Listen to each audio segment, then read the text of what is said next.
Sure. So I'm Scott Taylor. I'm a manager here at Carroll. We are a screen printing and embroidery company, and we also do promotional products, so pins and cups, mugs, anything like that with a logo on it. That's what we do.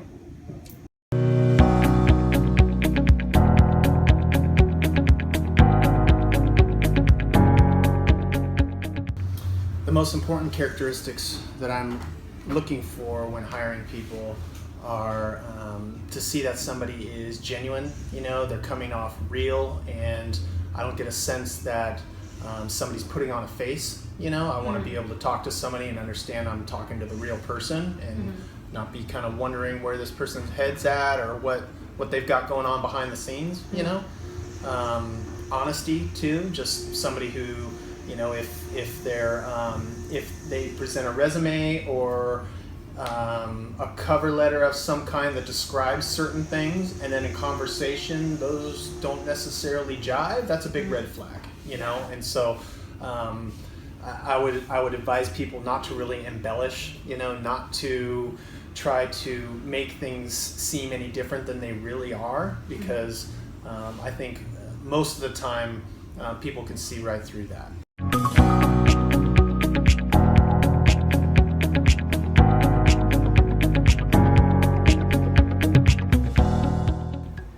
Okay, so a couple things that do present some challenges are when we have people who are either unorganized or, for lack of a better way of putting it, self-absorbed. Somebody who is kind of only concerned with their part. They're not really looking to see how they're affecting the entire business. So if we have somebody who, say, has things that come up that make it to where they're not available to come in at a certain time, of course that stuff's going to happen.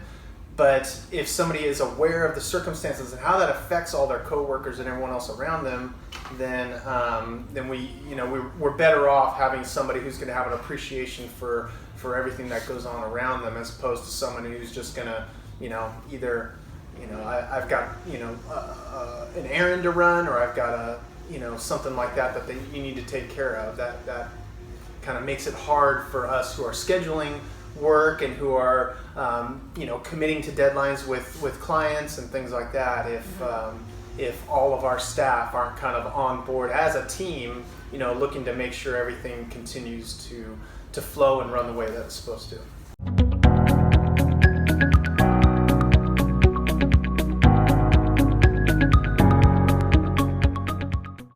The employee and employer relationship has to be a two-way street, right? So it has to be, as an employee, people need to be getting out of the job what they need to get out of the job, whether it be money or consistency or whatever that is. And as an employer, we need them to be able to handle tasks and to be able to take care of the stuff that we are hiring them to do. So that being said, the best kind of employer-employee relationship is one where you're understanding that it's a two-way street. Both sides are getting what they want out of that relationship, and there's an understanding, I think, as far as what the goals are and what we're trying to achieve through that relationship.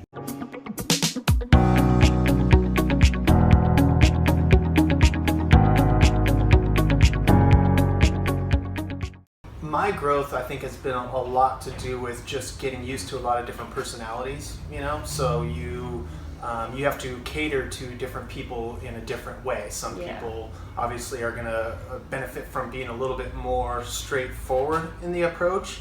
Others you need to, and I'm not going to say dance around or skirt around, but just be a little bit,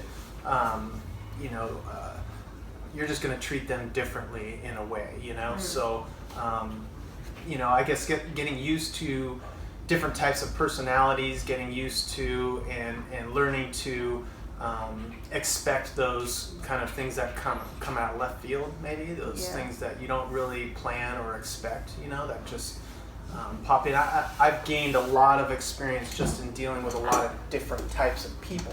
So, part of what I do is I have to be a people person, and I have to be a communicator with everybody, no matter what your age, your your history, your background, all that stuff. That all has to work within our systems. And for me as a manager, I think that I've been able to grow in how I deal with people just by experiencing people who have English as a second language and who have people who have been born and raised here, people who are a little bit in a mature stage in their life, to people like yourself that are still in college and just starting out.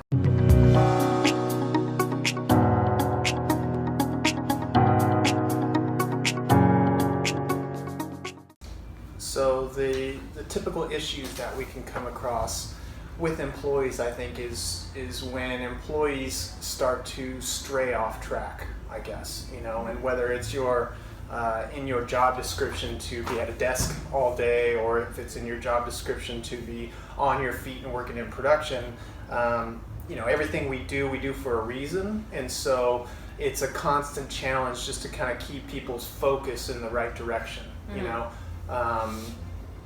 I think everybody that we have here does a really good job, and I value all of them.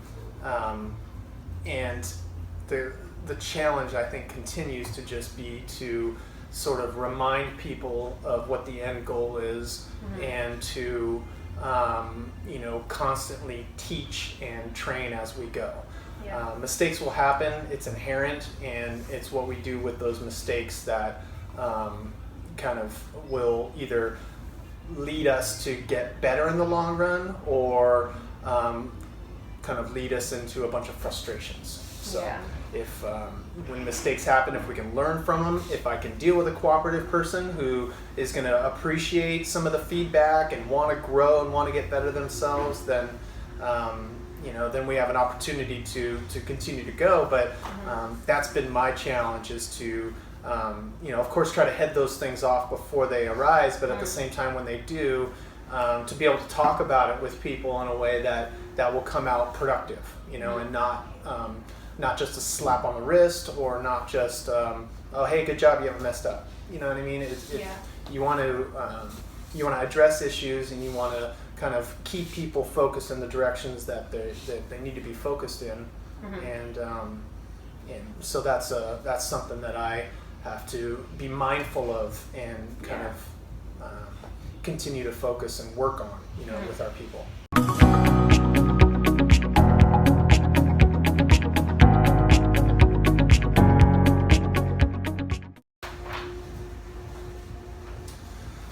So how do I effectively motivate employees? I think I try to build like a rapport and get a relationship with somebody to where we can cooperatively work together to achieve a goal, whether it's an individual job or if it's a production schedule that could be a week long, whatever it is.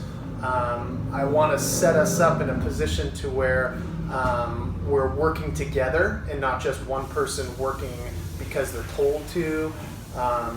But the idea of just kind of building a team that I can coach through the process is how I try to kind of establish the relationship, I guess, with employees. And as far as motivating people goes, I think once you build that rapport, they get employees can build some trust in me, and they understand that I will continue to work cooperatively with them.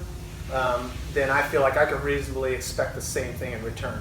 So if I'm a cooperative manager for you, and I am working through issues or problems that arise in a way that is looking to teach and get better, then I would expect that your feedback from me will be the same exact thing, and that you will also have a cooperative attitude. You will also have, you will gain some rapport within the whole company to where this person is they're an asset, and we know that they're going to work through issues and they're not going to crumble and fall apart when things happen,